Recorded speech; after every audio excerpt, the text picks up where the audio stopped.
Armin is the author of the poetry collection We Meant to Bring It Home Alive, which one reviewer called a spooky deep dive through the intersections of myth, spirituality, and Americana.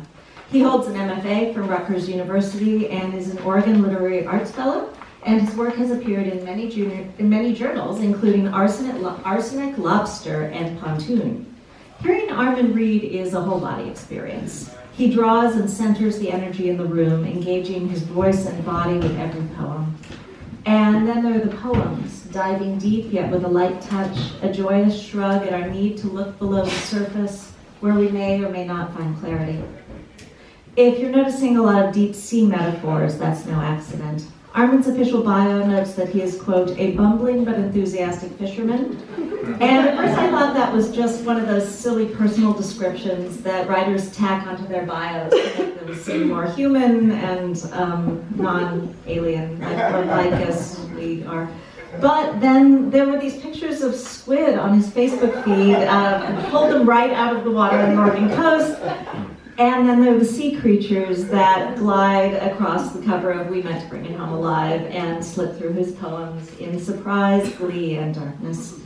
The specter of mental illness lurks along the bottoms of bullhead trout, silent and ugly and harmless, unless, of course, the line is reeled, while a poem addressed to his growing son witnesses a boy unfolding into lush fronds of fern. After a while, you gotta wonder. Ladies and gentlemen, the talented, possibly amphibious, Armin Tolentino.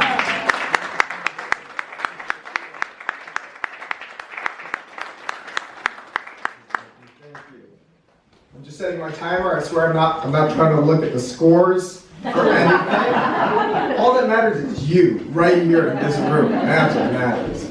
I'm so thrilled to be here. Virginia, Lisa, thank you so much for having me. Thank you to Leach Garden for hosting this event. Happy Groundhog's Day.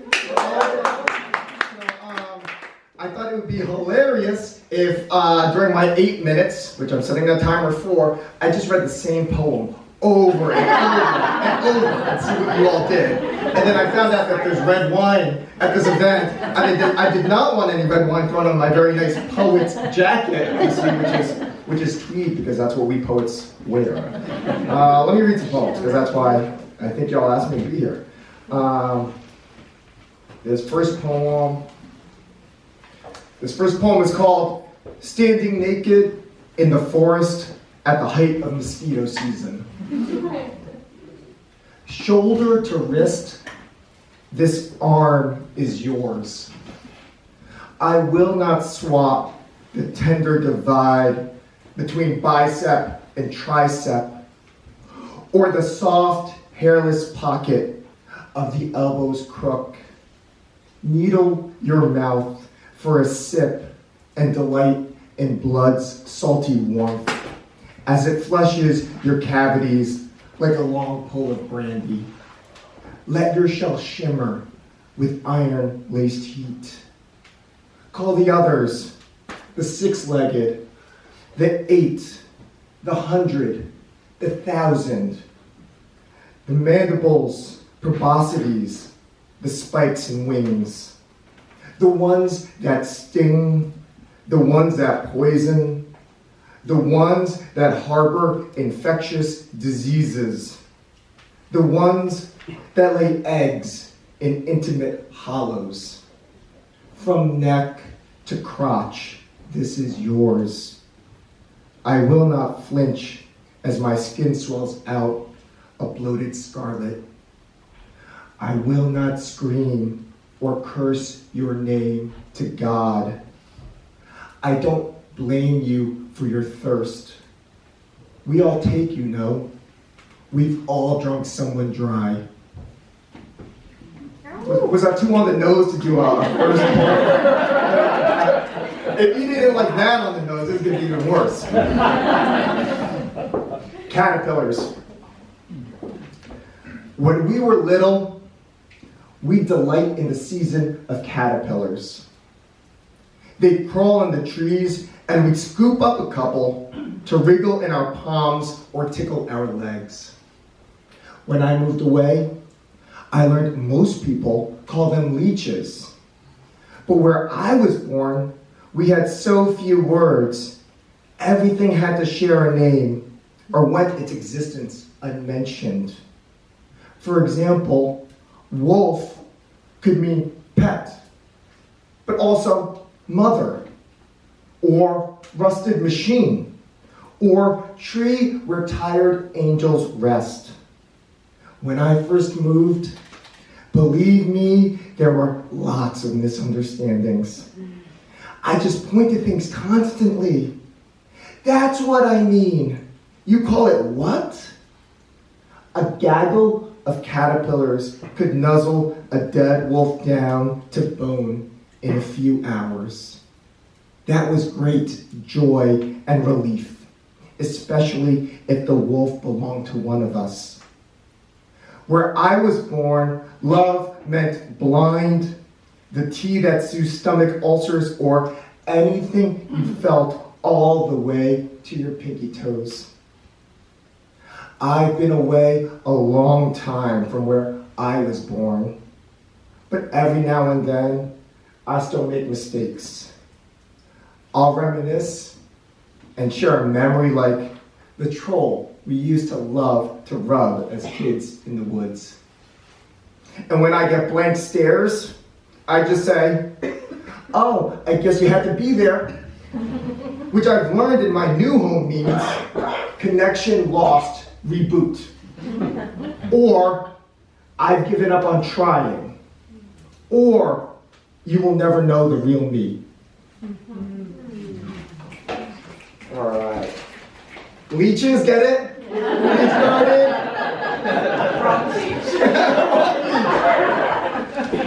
Lilla, not bloodsuckers. Okay. 2020, the year of taking chances. I'm going to read you all a poem that is still really in the works. So let's see how this goes. I'll try a couple. As you heard from such a lovely, thoughtful intro, I am a fisherman. And I'm not very good at it. My good buddy was just asking me, like, oh, maybe Armin's actually really a good fisherman, but he's so humble. And no, I will take any advantage to brag about the few things I can accomplish in this world. But no, I suck at it. But man, I am ardent. I try. It's the same thing with writing. It's like you do it not because it's fun, but something is compelling you to do it. There's times where this is horrible, and I know that because I see a lot of folks out there who are really committed writers here, and you still do it every day. And so 2020, I say, hey, that's our chance to take some chances, and I'll take a chance with you all, and if it sucked, there's one in the back. So this poem is a series of poems about masculinity, fishing, and sort of that idea of violence. All I think you need to know is bullhead is an ugly, bottom-feeding fish, and you try to catch them at night. People in Oregon, for some reason, call them like junk fish. I would gladly take all those junk fish if I could catch more than one a night. But again, I'm somehow terrible at this, and it seems like other people put their finger in the water and then there's a fish there. So I'm doing something wrong. So this is called Night Fishing Disrupted. A couple whiskers into manhood on the river near dawn. After several bludgeoning hours of battle, I armbarred the angel and had never felt prouder than when I finally pinned his wings against the ruthless boulders, his feathers molting with struggle, and knew I had checkmated his body and will. He tapped out with his loose arm, which had ceased its fruitless flailing. I could have accepted that white flag, and maybe we would have untangled our bodies, shaken hands, and dabbed each other's cuts with my fishing rag, having nothing left in our hearts but exhaustion and gratitude. Instead, I continued to express all my strength on the fulcrum of his elbow until he shrieked, and the limb popped open with mist and glitter. But my pride curdled when dawn aged into daybreak, and I saw my opponent was barely a cherub. Not a wrinkle on his face, other than the deep raw channels of distress his broken arm had slewed on his brow. If celestials lived forever, he'd spend forever maimed. His arm would throb every spring when it rained, and he'd be reminded of a dumb young mistake that could never be forgiven. He hobbled away and offered me nothing. No congratulations, no new name, no secret for how to survive my mind's incessant tremors. I could stomach no more bloodshed, but the bell on my rod tip rang out. Had been ringing all night as we wrestled. On every front I caused a war. The angel, my shame, and the bell, which was the weeping of something gut-hooked for hours, blessed with neither the luck to shake loose or the luck to die on the line. I could have reeled the fish in, attempted the clumsy surgery of extracting the hook. Or I could have jammed my knife in its skull with the same decisiveness I wielded, breaking a child's arm. Either would have been better than nothing. On the wind, a whimper. The angel, grounded by pain, sat away a distance, cradling his arm, watching what I'd do next. Like a coward, I cut the line.